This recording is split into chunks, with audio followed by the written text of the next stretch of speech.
नमस्कार मित्रांनो, अनुभव स्टडीमध्ये सर्वांचं स्वागत. अत्यंत महत्त्वाच्या 5 मार्च 2026चे जेवढे महत्त्वाचे प्रश्न असतील, हे महत्त्वाचे प्रश्न आपण या व्हिडिओच्या माध्यमातून कव्हर करूयात. व्हिडिओ खूप महत्त्वाचा ठरणार आहे. शेवटपर्यंत व्हिडिओ नक्की बघा. नवीन पॉईंट जर तुम्हाला कुठले भेटले, तर तुमच्या नोट्समध्ये नोट डाउन करून ठेवायचं आहे. रोज सकाळी 6 वाजता तुम्हाला हा व्हिडिओ पाहायला भेटत आहे. व्हिडिओ शेवटपर्यंत पाहिल्यानंतर व्हिडिओ आवडला तर व्हिडिओला लाईक जरूर करा आणि चॅनलला तुम्ही अजूनही सबस्क्राईब केलं असेल तर चॅनल सबस्क्राईब करा आणि तुमच्या मित्रापर्यंत जरूर एकदा शेअर करायचं आहे. ओके, चला सुरू करूया आपण 5 मार्च 2026चे महत्त्वाचे प्रश्न. तत्पूर्वी कालच्या लेक्चरमध्ये विचारलेला जो प्रश्न आहे तो सर्वात अगोदर आपण पाहून घेऊयात. नुकतेच चर्चेत असलेलं जे काही the sage who reimagined Hinduism Shri Narayana Guru हे पुस्तक कोणाचं आहे? हे पुस्तक आहे शशी थरूर यांचं. पर्याय क्रमांक 2. शशी थरूर यांचे पुस्तक असेल तेव्हा शशी थरूर यांचं ॲन एरा ऑफ डार्कनेस हे जे काही पुस्तक आहे, या पुस्तकाला साहित्य अकादमीचं पुरस्कार देखील भेटलेलं होतं इंग्रजी या भाषेसाठी. साहित्य अकादमीसाठी कुठलं पुस्तक? An era of darkness. An era of darkness. चला पुढचा प्रश्न अत्यंत महत्त्वाचा. आजचा जो प्रश्न आहे सुपर MP. पहिला प्रश्न, नुकतेच क्रिकेटच्या सर्व खेळांमधून निवृत्ती घोषित केलेले एलिसा हिली खेळाडू कोणत्या देशातील आहे? ओके, एलिसा हेले किंवा एलिसा हेले म्हणतो आपण. हे जे खेळाडू आहे ते ऑस्ट्रेलिया या देशात येतं. पर्याय क्रमांक 2 लक्षात ठेवा, ऑस्ट्रेलिया. एलिसा हेले असू द्या किंवा एलिसा पेरी पण एक खेळाडू येतं. एलायसा किंवा एलिसा पेरी लक्षात ठेवा. यापैकी खेळाडू ऑस्ट्रेलिया या देशाचे आहेत. ऑस्ट्रेलियासोबत भारत ऑस इंडेक्स नावाचा एक युद्धाभ्यास साजरा करतो. ऑस इंडेक्स नावाचा युद्धाभ्यास भारत व ऑस्ट्रेलिया यांच्यासोबत आहे. आणि अजून एक आहे ऑस्ट्रा हिंद नावाचं. ऑस्ट्रा हिंद व ऑस इंडेक्स हे 2 युद्धाभ्यास भारत ऑस्ट्रेलियासोबत करतो. लक्षात ठेवा, ऑस्ट्रेलिया नुकतंच 16 वर्षाखालील जेवढेही लहान मुले आहेत त्यांना यूट्यूब, फेसबुक, इंस्टाग्राम जे काही सोशल मीडिया साईट्स आहेत त्यांच्यावरती ते सोशल मीडिया जे काही साईट्स आहेत ते वापरण्यावर बंदी घालण्यात आली होती. सोशल मीडियावरती वापरण्यावर बंदी घातली त्या ऑस्ट्रेलिया या देशानं. ऑस्ट्रेलियाची राजधानी कॅनबेरा आहे. अँथनी अल्बनीज हे ऑस्ट्रेलियाचे कोण येतं? लक्षात ठेवा, पंतप्रधान आहेत. निवृत्ती घोषित केली आहे. विराट कोहली असू द्या, त्यानंतर रोहित शर्मा असू द्या किंवा अश्विन असू द्या, हे बऱ्याचपैकी खेळाडूंनी नुकतंच निवृत्ती घोषित केली आहे. आणि नुकतंच T20चं जो काही वर्ल्ड कप आहे 2025-26चं 26चं, हे T20चं वर्ल्ड कप भारत व श्रीलंका या देशामध्ये आयोजित करण्यात आलेलं आहे. चला पुढचा प्रश्न महत्त्वाचा. नुकतेच भारतातील पहिल्या मायक्रोन सेमीकंडक्टर ATMP म्हणजेच प्लांट आहे, या प्लांटचे उद्घाटन कोणत्या राज्यात करण्यात आलेलं आहे? हा राज्य आहे गुजरात. पर्याय क्रमांक 1. ओके, गुजरात राज्यामध्ये कोणत्या ठिकाणी? तर सानंद या ठिकाणी. सानंद ज्या ठिकाणी टाटाचं काय आहे, नॅनो कारचं जे काय प्रकल्प नॅनो कार म्हणतो आपण, टाटा नॅनो कार याचा प्रकल्प देखील याच सानंद या ठिकाणी आहे. सानंद गुजरात राज्यामध्ये येतो. या ठिकाणी भारतातील पहिला मायक्रो सेमीकंडक्टर जो प्लांट आहे त्याची निर्मिती करण्यात येणार आहे. गुजरातची राजधानी गांधीनगर आहे, लक्षात ठेवा. आणि गुजरातमध्ये संपूर्ण जगातील सर्वात मोठं ऑफिशियल बिल्डिंग आहे, कार्यालयीन इमारत आहे, ज्याला म्हणतो आपण Surat diamond bourse. Surat diamond bourse लक्षात ठेवा, जे संपूर्ण जगात सर्वात मोठं कार्यालयीन इमारत आहे. गोविंद ढोलकिया हे या सुरत डायमंड बुर्सचे पहिले अध्यक्ष देखील बनले आहेत. मायक्रो सेमीकंडक्टर लक्षात ठेवा. आणि जे काही चिप्स आहेत, चिप्स बनवणारे, चिप्स म्हणजे हे खायचं चिप्स नाही, हे सेमीकंडक्टर चिप बनवणारे सर्वाधिक प्रमाणामध्ये बनवणारा देश कोणता असेल? तर तो देश आहे तैवान. हा क्वेश्चन पोलीस भरतीला विचारला आहे. तैवान हा सर्वात जास्त सेमीकंडक्टर चिप बनवतो, लक्षात ठेवा. आणि जे काही नुकतेच चर्चेमधील जे काही पहिले घडामोडी आहेत, चालू घडामोडी, त्यांच्यावरती एक नजर आपण टाकूयात, जेणेकरून तुम्हाला रिव्हिजन खूप छान पद्धतीनं होऊन जाईल. मेघालय राज्याची पहिली महिला मुख्य न्यायाधीश बनलेत रेवती मोहिते डेरे. भारतातील पहिला आणि जगातील सर्वात मोठा हरित अमोनिया प्रकल्प कोणत्या राज्यात स्थापन करण्यात येणार आहे? तर तो राज्य आहे आंध्र प्रदेश. कोणत्या ठिकाणी भारतातील पहिले खुल्या समुद्रातील मत्स्यपालन प्रकल्प सुरू करण्यात आलेला आहे? तर हा राज्य आहे अंदमान व निकोबार. भारतातील पहिला सार्वभौम AI पार्क कोणत्या राज्यात उभारला जाणार आहे? तर तो आहे तामिळनाडू. कोणत्या राज्यात भारतातील पहिला स्वदेशी हरित युरिया प्लांट विकसित करण्यासाठी ओके NTPC एनर्जी आणि असागो यांनी सामंजस्य करार केलाय, तर तो राज्य आहे आंध्र प्रदेश. आंध्र प्रदेश. ओके. चला नेक्स्ट सगळ्यात महत्त्वाचा पुढचा प्रश्न जो की IMP आहे. तिसरा प्रश्न. नुकत्याच पार पडलेल्या खेलो इंडिया विंटर गेम्स 2026 मध्ये पदक तालिकेत प्रथम क्रमांक कोणी पटकावलेला आहे? हे खेलो इंडिया हिवाळी क्रीडा स्पर्धा आहेत, ज्याला आपण विंटर गेम्स असं म्हणतो आपण. लक्षात ठेवा. आणि ह्याच्यामध्ये पदक तालिकेमध्ये प्रथम क्रमांक पटकावला आहे इंडियन आर्मीनं, भारतीय सेनेनं 9 गोल्ड जिंकून. ओके, 9 गोल्ड जिंकलं आहे आणि इंडियन आर्मी प्रथम क्रमांकावर राहिलेलं आहे. हे जे काही क्रीडा स्पर्धा आहेत, याचं आयोजन करण्यात आलं होतं कोणत्या ठिकाणी? तर आयोजन स्थळ आहे लेह या ठिकाणी. लेह आणि गुलमर्ग या ठिकाणी जम्मू काश्मीर आणि लडाखमध्ये साधारणतः की विंटर गेम्स आयोजन करण्यात आलं होतं. आणि हे किती होते? हे 6वे होते. पहिल्यांदा फर्स्ट जे काही winter games Khelo India winter games पार पडले होते 2020 मध्ये पार पडले होते. लक्षात ठेवा. ती 6वी आवृत्ती आहे. 2022 मध्ये ह्या क्रीडा स्पर्धा पार पडलेल्या नाहीत. हां, मग 2020ला पहिली, 21ला दुसरी, 23ला तिसरी, 24ला चौथी, 25ला पाचवी आणि आता आहे 2026 मध्ये 6वी. ओके, बघत आपण आणि सगळ्यात महत्त्वाचं ओके इंडियन आर्मीनं बघा 9 गोल्डसह 23 पदकांनी जिंकलेलं आहे. 2 नंबरला राहिले हिमाचल प्रदेश, 3 नंबरला हरियाणा आहे आणि 4 नंबरला आपला महाराष्ट्र आहे. लक्षात ठेवा 12 पदके 3 गोल्ड. खेलो इंडिया विंटर गेम्समध्ये महाराष्ट्र कितव्या क्रमांकावर विचारतात? तो म्हणजे 4थ्या क्रमांकावर आहे. आणि यंदाचं 2025 साधारणतः 2025 मध्ये खेलो इंडिया जे काही यूथ गेम्स आहेत, यूथ गेम्स हे कोणत्या ठिकाणी पार पडले होते? हे बिहार या राज्यामध्ये पार पडले, तुम्ही बघितलं असेल. त्याच्यामध्ये महाराष्ट्र टॉप राहिला आहे, बिहार. त्यानंतर 2025चं जे काही खेलो इंडिया पॅरा गेम्स आहेत, पॅरा गेम्स या कोणत्या ठिकाणी पार पडले होते? नवी दिल्ली या ठिकाणी. दिल्ली या ठिकाणी पार पडले. लक्षात ठेवा. ह्याच्यानंतर जे काही खेलो इंडिया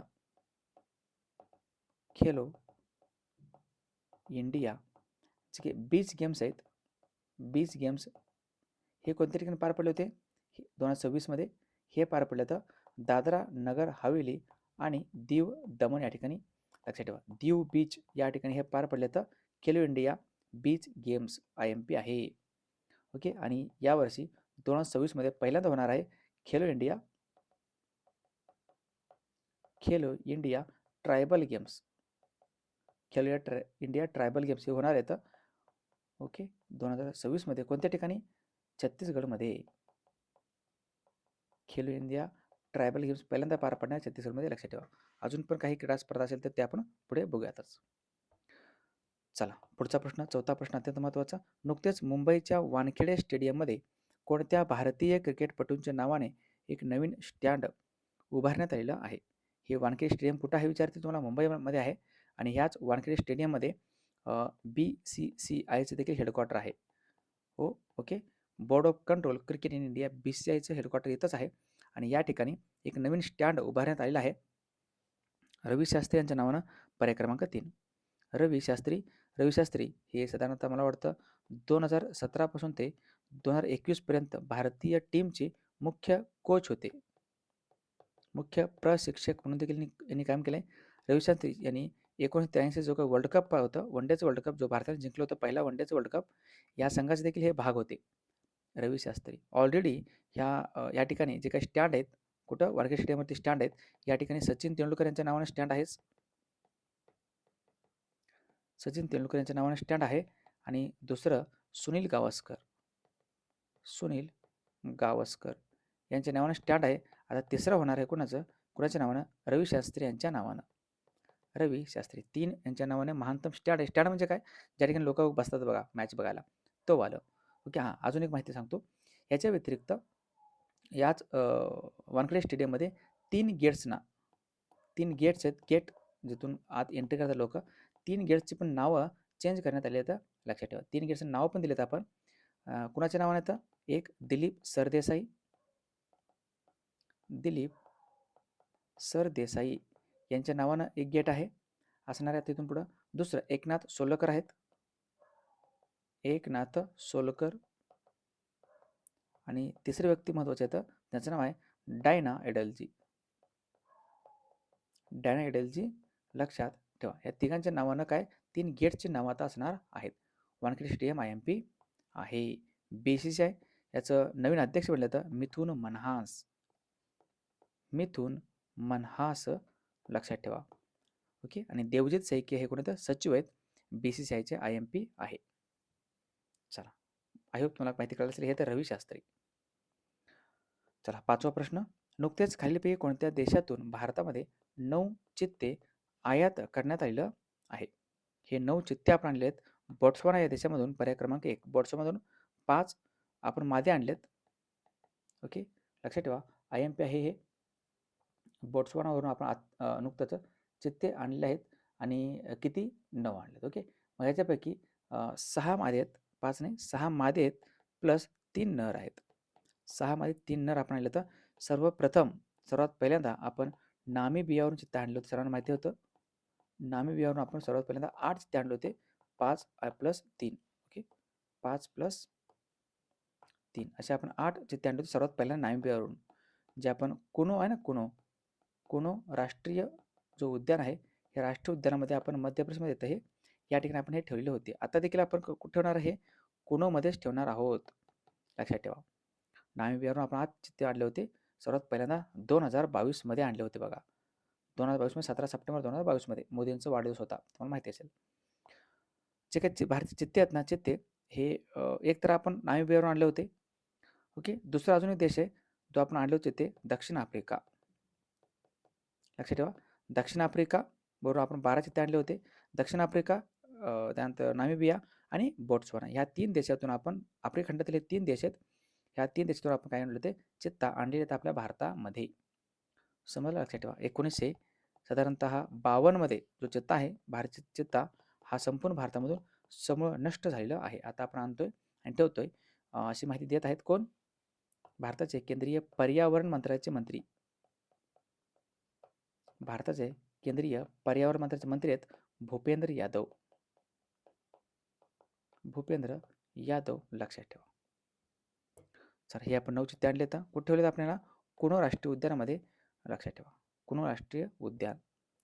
पुढचा प्रश्न, 6वा प्रश्न महत्त्वाचा आहे. नुकतेच भारतीय हवाई दलाद्वारे खालीलपैकी कोणत्या ठिकाणी वायुशक्ती युद्धाभ्यास 2026 चे आयोजन करण्यात आलेलं आहे? हे इंडियन आर्मीने केलं आहे. इंडियन एअरफोर्सने केलं आहे. इंडियन एअरफोर्सनं हा जो काही युद्धाभ्यास आहे तो केला आहे. कोणत्या ठिकाणी? तर पोखरण या ठिकाणी. पोखरण फायरिंग रेंज आहे या ठिकाणी. पोखरण अणुचाचणी पण केली होती. तेच ठिकाणी हे राजस्थान राज्यामध्ये येतं पोखरण. ओके, इंडियन एअरफोर्सने हे काय केलं? हा युद्ध सराव आयोजित करण्यात आले होते. ज्याचं नाव आहे वायुशक्ती. या ठिकाणी 3 जे आपले जे काही विमान आहेत, लढाकू विमानं, ते भाग घेतले होते त्याच्यामध्ये. एक होतं मिराज आहे. त्यानंतर सुखोई आहे. ओके, मिराजनं भाग घेतलेला आहे. Mirage, Sukhoi. Okay, Mirage, Sukhoi आणि अजून एक आहे जाग्वार. या 3 हवाई जहाजांनी किंवा 3 लढाऊ विमानांनी भाग घेतलेले त्या ठिकाणी. लक्षात ठेवा. आणि ह्या ठिकाणी हे जे युद्धाभ्यास आहे त्या ठिकाणी राष्ट्रपती जे आहेत आपले, राष्ट्रपती द्रौपदी मुर्मू यांनी स्वतः या ठिकाणी उपस्थित होते. पोखरण लक्षात ठेवा IMP आहे. बाकी हिमाचल प्रदेश या ठिकाणी आपण जो काही युद्धाभ्यास आहे त्याचं नाव आहे वज्रप्रहार. हे देखील आपण नुकतंच पार पडले हिमाचल प्रदेशमध्ये बकलोह या ठिकाणी. उत्तराखंडमध्ये धर्मा गार्डियन आपण पार पडलेला आहात युद्धाभ्यास. धर्मा गार्डियन हा जो युद्धाभ्यास आहे भारत जपानचा, तो आपण उत्तराखंड राज्यामध्ये आयोजित करण्यात आलेलं होतं. लक्षात ठेवा. हे आहे वायुशक्ती युद्धाभ्यास. अच्छा, या ठिकाणी पोखरणमध्येच आणखीन एक युद्धाभ्यास साजरा करण्यात आला. ओके, कोणता असेल? तर त्या अग्निवर्षा हे देखील युद्धाभ्यास. आणि अजून एक आहे वज्रघात. हे देखील युद्धाभ्यास आपण पोखरण याच ठिकाणी साजरा केला आहे 2026 मध्ये. लेटेस्ट आहेत ह्या. लक्षात ठेवा, वायुशक्ती, अग्निवर्षा आणि वज्रघात तिन्ही पण आहेत पोखरणला. आणि भारतीय वायुदलाचे प्रमुख कोण असतील हे तुम्ही कमेंटमध्ये सांगायचं आहे. इंडियन जो काही एअरफोर्स आहे याचे प्रमुख सध्या कोण आहेत, ज्यांना आपण एअर चीफ मार्शल असं म्हणतो. चला पुढचा प्रश्न, 7वा प्रश्न महत्त्वाचा. नुकतेच खालीलपैकी कोणाला BBC Indian sports woman of the year 2025ने सन्मानित करण्यात आलं आहे. हे BBC Indian sports woman of the year आहेत. त्यांचं नाव आहे, अगदी छान पद्धतीने गाजत असलेलं नाव म्हणजे स्मृती मंधाना. स्मृती मंधाना लक्षात ठेवा, हे सांगलीचे आहेत, आपल्या महाराष्ट्राचे आहेत आणि सगळ्यांना माहिती असले हे RCB जो टीम आहे, या RCBचे हे कॅप्टन देखील आहेत. रॉयल चॅलेंजर्स बेंगळुरू, ज्या RCBनं 2024मध्ये आणि 2026मध्ये WPL जो का अंतिम सामना आहे ते जिंकलेला आहे. लक्षात, स्मृती मंधाना लक्षात ठेवा, IMP व्यक्तिमत्व. त्यांना भेटल्या हा पुरस्कार BBC sports woman of the year Smriti Mandhana. लक्षात ठेवा, सर्वोत्तम खेळाडू त्यांना भेटले अजून 2-3 पुरस्कार आहेत. वर्षातील उदयोन्मुख सर्वोत्तम खेळाडू कोण असतील, दिव्या देशमुख आहेत. ओके, बुद्धिबळ आहेत, बुद्धिबळ खेळात सर्वांना माहिती असेल. फिडेचं जो काही महिलांचं वर्ल्ड कप होतं ते त्यांनी जिंकलेलं आहे. दिव्या देशमुख नागपूरचे आहेत, आपल्या महाराष्ट्राचे.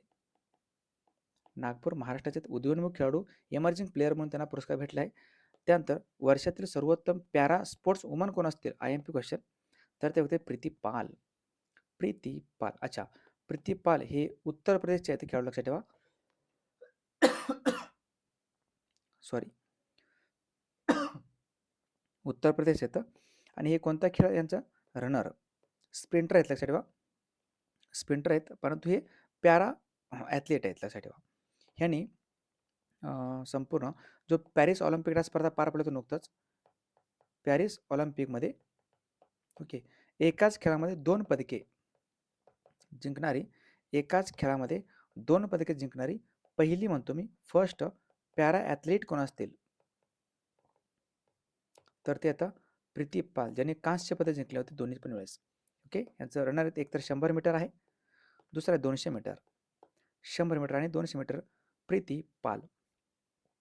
त्यानंतर जीवनगौरव पुरस्कार भेटला आहे, लाईफ टाईम अचिव्हमेंट अवॉर्ड भेटला आहे अंजली भागवत यांना. अंजली भागवत जे की शूटिंग करतात, हे पण महाराष्ट्राचे आहेत, शूटिंग करतात. आणि लिएंडर पेस, दीपा मलिक आणि अंजुबाबी जॉर्ज यासारख्या प्रतिष्ठित ज्युरीने हे पुरस्कार निवडले. म्हणजे ह्या तिघांच्या समितीनं ह्यांची निवड केलेली आहे. माहिती खूप महत्त्वाची आहे, सेव्ह करा तुमच्या मोबाईलमध्ये, स्क्रीनशॉट काढून ठेवा जा मध्ये मध्ये, जर अत्यंत महत्त्वाची आवश्यक माहिती वाटली तर, जेणेकरून रिव्हिजनला सोपं पडेल. ओके, चला 8वा प्रश्न महत्त्वाचा आहे खूप. नुकतेच व्यापक शहरी धोरण तयार करणारे भारतातील पहिले राज्य कोणते बनलेले आहे? व्यापक शहरी धोरण म्हणजे जो काही 2050मध्ये साधारणतः जो केरळ राहणार आहे, हा केरळ कसा राहील याचं प्लॅनिंग आत्ताच चालू आहे केरळ सरकारचं. ओके, त्यामुळं हे शहरी धोरण लॉन्च करणारं भारतातील पहिलं राज्य म्हणलं केरळ, पर्याय क्रमांक 1. केरळ लक्षात ठेवा, केरळची राजधानी तिरुवनंतपुरम आहे. तिरुवनंतपुरम ही आहे केरळची राजधानी. पिनाराई विजयन हे आहेत केरळचे मुख्यमंत्री, लक्षात ठेवा. ओके, आणि आरिफ मोहम्मद खान हे केरळचे कोण आहेत, मुख्यमंत्री राज्यपाल आहेत. केरळ कंटिन्यू चर्चेमध्ये असतं. हे केरळचे मुख्यमंत्री पिनाराई विजयन. आणि काही पहिले जे घडामोडी आहेत त्यांच्यावरती एक नजर आपण टाकूयात, जेणेकरून रिव्हिजन तुमचं खूप छान पद्धतीनं होऊन जाईल. नुकतेच बॅसिलस सबटिलिसला राज्य जीवाणू घोषित करणारा भारतातील पहिला राज्य कोणता बनला आहे, तर तो राज्य आहे केरळ. पदवीपर्यंत मोफत शिक्षण देणारे भारतातील पहिले राज्य आहे केरळ. 100% विमा संरक्षण मिळवणारा देशातील पहिला जिल्हा ठरलेला आहे अलवर. अलवर येतो राजस्थानमध्ये. नुकतेच केंद्रीय मंत्री अमित शहा यांच्या हस्ते लॉन्च करण्यात आलेल्या भारतातील पहिले सहकारी आधारित राईड हेलिंग प्लॅटफॉर्मचे नाव काय असेल, तर ते भारत टॅक्सी. ज्येष्ठ नागरिकांसाठी वेगळा अर्थसंकल्प मांडणारा पहिला राज्य आहे केरळ. लक्षात ठेवा, महत्त्वाचं आहे, रिव्हिजन इज अ की ऑफ सक्सेस. चला पुढचा प्रश्न अत्यंत महत्त्वाचा, सेकंड लास्ट. 2026साठी भारताची ब्रिक्स अध्यक्षपदाची जी काही थीम आहे, ती थीम का आहे? थीम आहे लवचिकता, नवोन्मेष आणि शाश्वतता. पर्याय क्रमांक 4 वरीलपैकी सर्व. ओके, लक्षात ठेवा, Brazil, Russia, India, China and South Africa BRICS म्हणतो आपण. 2026चं जे काही ब्रिक्सचं परिषद पार पडत आहे, भारताकडे याचं अध्यक्षपद आहे. नरेंद्र मोदी हे अध्यक्ष आहेत ब्रिक्सचे. ओके, लक्षात ठेवा, Brazil, Russia, India, China and South Africa या ठिकाणी हे पार पडले आहे. अच्छा, ब्रिक्सची परिषद आहे, ब्रिक्स परिषद 2025 कुठे पार पडली होती हे तुम्हाला कमेंट बॉक्समध्ये सांगायचं आहे. ब्रिक्स परिषद 2025 कोणत्या देशामध्ये पार पडलेला आहे. ठीक आहे, हे बघा या ठिकाणी हे आपण लोगो लॉन्च केले. हे आहे लोगो. ओके, हा लोगो आहे, ब्रिक्सचा लोगो आहे हा. आणि या ठिकाणी लिहिलं आहे बघा, बिल्डिंग फॉर रेझिलियन्स, इनोव्हेशन म्हणजे नवोन्मेष किंवा नवोपक्रम, कोऑपरेशन अँड सस्टेनेबिलिटी म्हणजे शाश्वतता. लक्षात ठेवा, शाश्वतता, सहकार्यता आणि इथं एक सहकार्यता हा पण शब्द आपल्याला टाकायचं आहे. हे आहे याचं थीम. विषयावरती क्वेश्चन विचारू शकतात. कळालं? चला, अत्यंत महत्त्वाचं शेवटचा प्रश्न जो तुमच्या कामाचा आहे. जगातील पहिले पाऊस संग्रहालय कोणत्या राज्यात स्थापन होणार आहे? रेन म्युझियम म्हणतो आपण. आणि संपूर्ण जगातील म्हणतो मी, भारतातील नाही, संपूर्ण जगातील सर्वाधिक पाऊस कुठे पडतो? संपूर्ण जगातील सर्वाधिक पावसाचं जे काही ठिकाण आहे ते मौसिनड्रम आहे. ठीक आहे ना, मौसिनड्रम चेरापुंजी म्हणतो आपण. मौसिनराम चेरापुंजी कुठे आहेत हे दोन्ही पण ठिकाणी?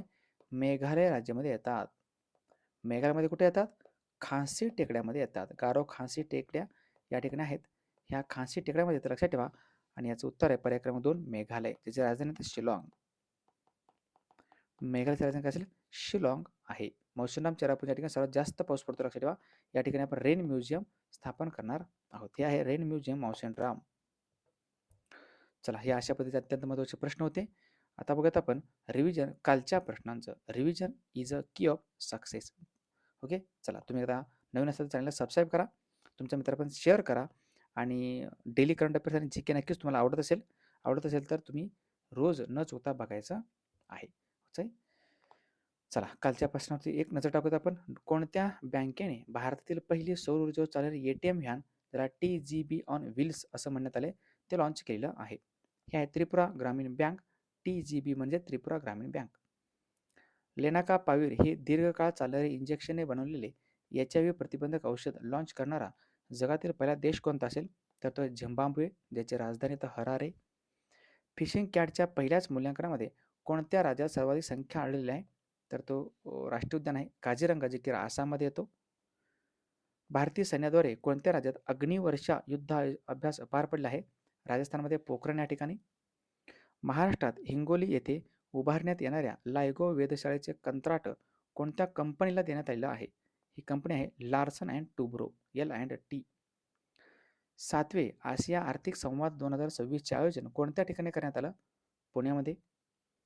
दिल्ली ओपन 2026 टेनिस एकेरीचे विजेतेपद कोणी पटकावलेलं आहे?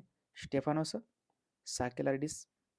कोणत्या ठिकाणी केंद्रीय मंत्री जितेंद्र सिंग यांच्या हस्ते पहिला स्टेट इनोव्हेशन मिशन, ज्याला आपण SIM सिम म्हणतो आपण, हे लॉन्च केलं आहे?